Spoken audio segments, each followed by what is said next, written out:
You need to get out of that wheelchair quickly, or you might get hurt. I could hear Tyler's happy voice behind me as I desperately tried to stop the wheelchair from speeding up.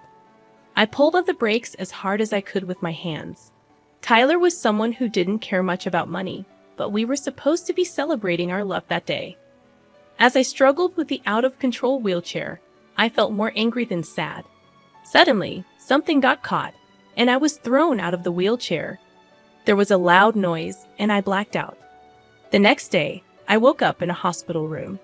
Tyler was crying on the next bed. After a while, he noticed me and started talking, trying to sound comforting. "Are you okay, Amy?"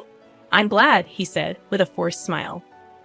Then he started talking about how he got hit by a car and lost his leg. He became more emotional and showed me his amputated leg under the blanket.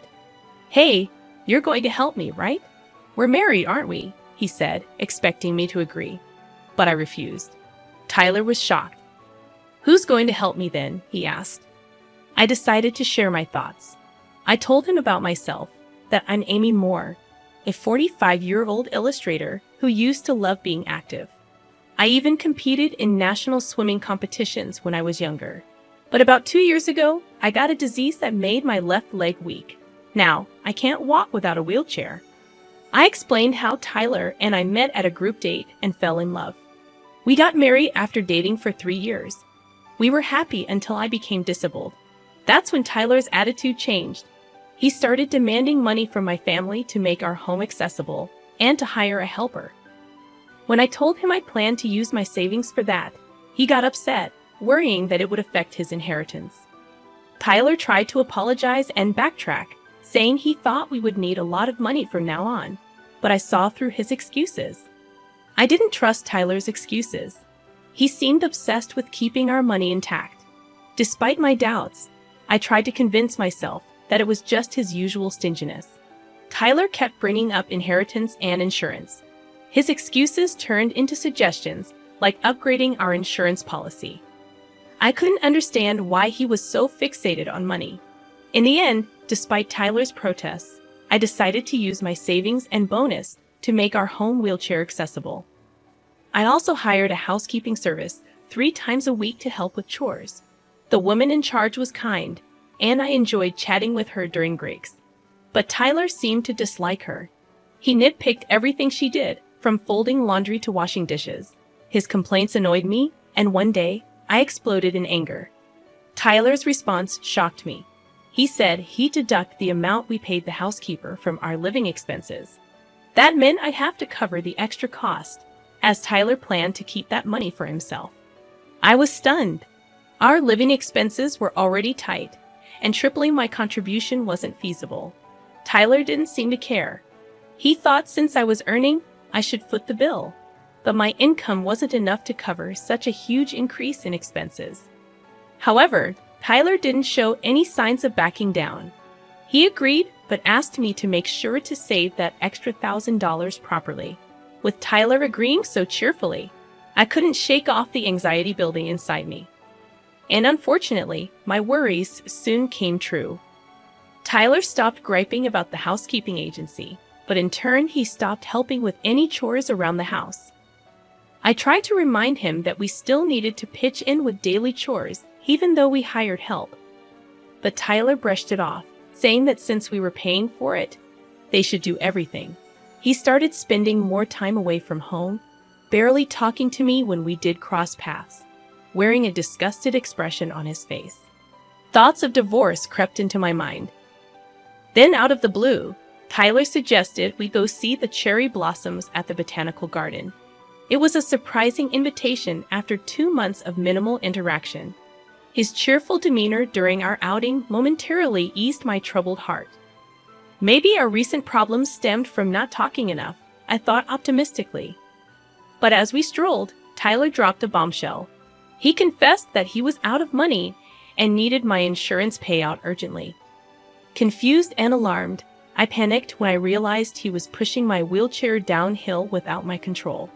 Desperately, I tried to stop the speeding wheelchair, but Tyler's voice echoed merrily behind me, warning me of the danger. Despite my efforts to hit the brakes, the wheelchair hit an obstacle. throwing me off, and I lost consciousness. When I woke up, I found myself in a hospital room. Tyler was beside me on the next bed, crying. After noticing I was awake, he spoke to me with a pleading smile. "Amy, you're safe. I'm glad. I was hit by a car. My leg. Tyler became increasingly emotional and uncovered himself, revealing that he only had one leg. "You'll help me, right? We're husband and wife, aren't we?" "I refuse," I replied firmly. Tyler was stunned. He never expected me to refuse. Speechless, he stared at me. Why would I help someone who pushed me down a hill just to get insurance money? It was a moment of madness. I regretted. Saying sorry won't fix everything. If you were supposed to save $1,000 a month for me, what happened to that? "I am doing that," Tyler stammered. "Oh, really? Then you can pay for this hospital, stay with that money." Tyler panicked because his bank account was almost empty. I knew this because I managed our finances and kept track of our bank accounts. I discovered that instead of saving money, Tyler was sending it to another woman. I hired a detective and found out Tyler had cheated on me and had a child with his affair partner. The money was going to his affair partner as child support for his kid, 4 years old. Cute age, huh? Have you been visiting her? How long have you known? "A month now," I revealed. Tyler was shocked. Then I dropped another bomb on him. "Really? I was shocked because you're paying child support for someone else's child." Tyler looked confused because he believed the child was his own. I couldn't help but laugh. "What the hell are you talking about? That kid is truly mine," Tyler said angrily. Hearing this, I burst out laughing even more. Tyler looked at me as if I was something creepy. So, I decided to reveal the truth to him. "You see, you can't even have children," I said, laughing at his bewildered expression. "Since we met, you really thought I was the reason we couldn't have kids. Well, I was considerate and didn't tell you, but your father knows." "It's a lie," Tyler said, his face drained of color. In reality, we had been trying infertility treatments for about 3 years since we got married. Tyler reluctantly took the test, and it turned out the issue was with him. But after discussing with my father-in-law, we decided not to tell Tyler. My father-in-law believed Tyler, who was emotionally fragile, wouldn't handle the news well. After explaining all this, Tyler suddenly called someone on his phone. "Hey, you had an affair, didn't you? The kid isn't mine, is it?" Tyler yelled into the phone. I realized he was talking to his affair partner. They argued back and forth, but it seemed Tyler was getting nowhere. At that moment, I couldn't help but laugh when I heard Tyler accuse her of having an affair too. Ignoring Tyler's heated conversation, I brought the discussion back to us. "Remember signing the papers when we decided to save that $1,000 you spent?" I asked. Tyler seemed dismissive, but I sighed, knowing he probably planned to backtrack anyway. I showed him a photo on my phone.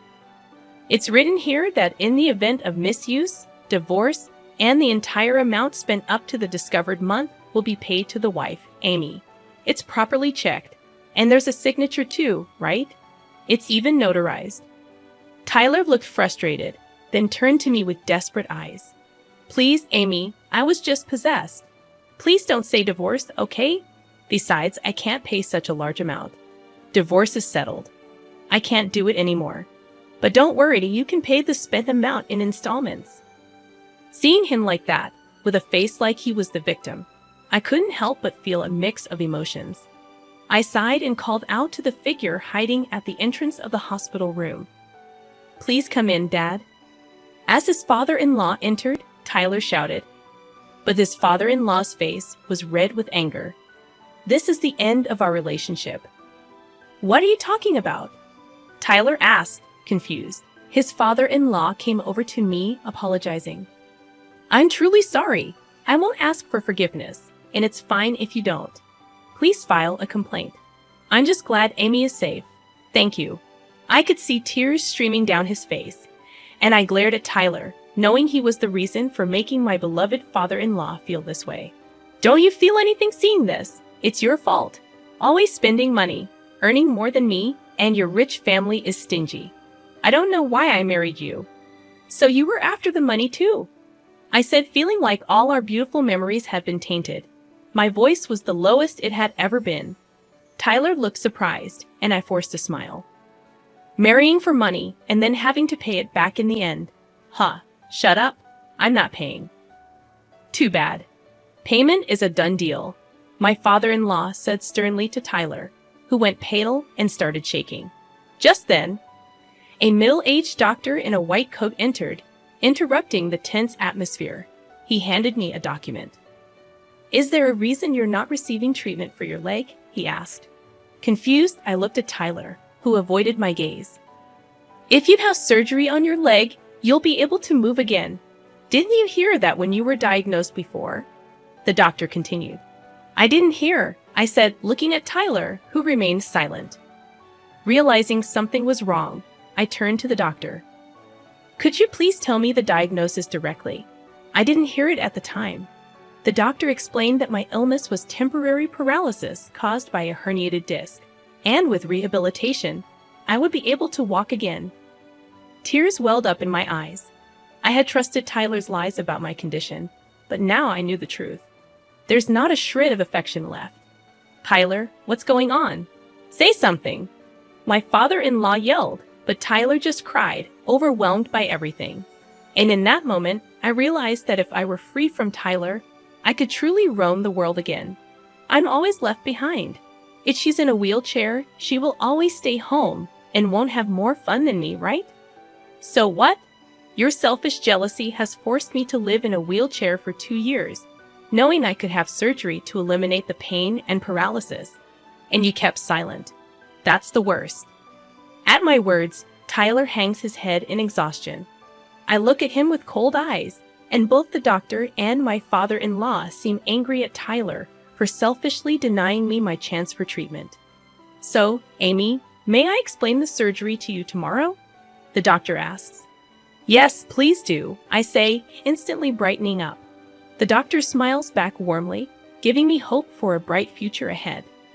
I will instruct the nurse to separate the rooms, the doctor says. No, I don't want to be separated from Amy, Tyler loudly refuses, but the doctor ignores him and leaves the room. Amy, you're not really gonna divorce me, right? I'm an amputee, remember? I know I was wrong to keep quiet, but think about our current situation, Tyler pleads. Despite my father-in-law yelling at Tyler for his selfishness, he stands his ground.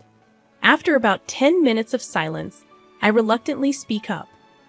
Then I'm gonna work, and you'll handle the chores. If you ask for a service, you'll pay for it. Oh, and I'll deduct that amount from the living expenses.